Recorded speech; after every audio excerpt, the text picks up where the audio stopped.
Nakaubos na naman nga tayo nitong kamay ni Nanay Baby Balm na ginagamit natin kay Baby tuwing siya ay may ubo at sipon at napaka-effective nito.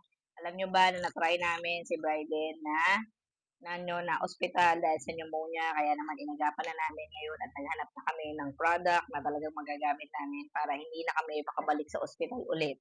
Kasi talaga namang napakagastos at nakakainip sa ospital. 3 araw siyang na ospital lang dahil lang sa ubo at sipon.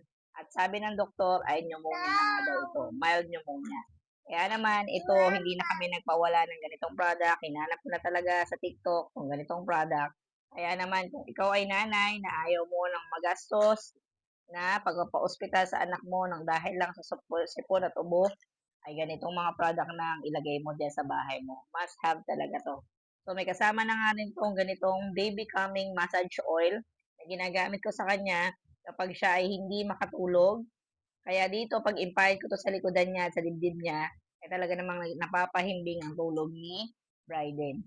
So, ayan. Dahil naubos na nga itong laman. Itong oil natin ay marami pang laman. Pero itong baby balm natin ay talagang gamit na gamit ko. So, ipinapahid ko yan sa kanyang dibdib at lik. Yan, ipapahid mo lang yan. Naubos na kasi may konti pa namang laman yan. Kaya ito, pahid natin yan dyan sa dibdib niya. Hindi mawawala sa mga bata ang ubot sipon dahil sa panahon, mainit, biglang lalamig, ilalagay mo siya sa aircon. So, ayan, sinisimot na nga lang natin dahil ubos na talaga siya. Kaya naman, naisipan ko nang mamili ng bago. So, ayan, lalagay mo lang yan dyan sa dibdib.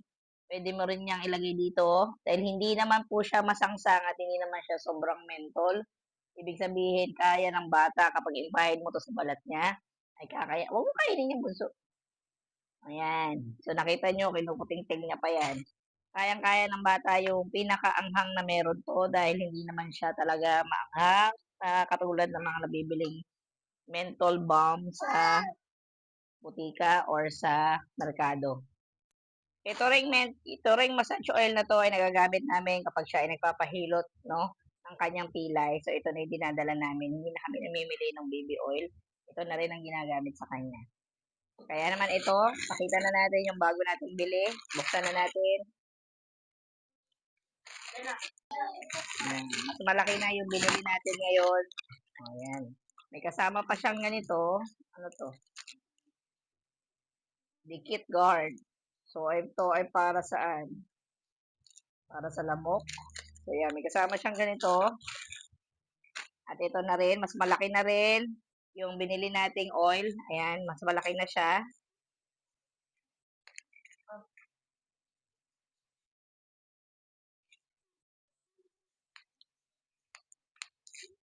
Nakunin mo yung gunting.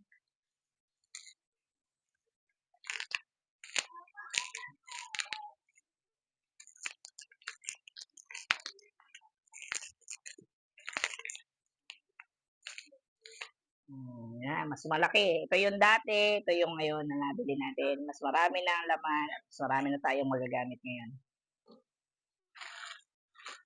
At ito naman yung isa, mas malaki na rin kumpara sa dati. Asan yung dati?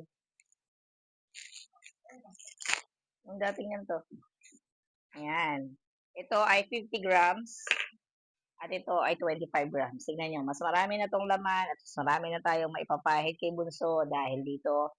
At hindi na rin tayo mahihirapan tuwing siya ay may ubo at sipon. Kaya kung ikaw ay nanay, magtabi ka rin ito sa bahay nyo. Talagang effective ito sa kanya.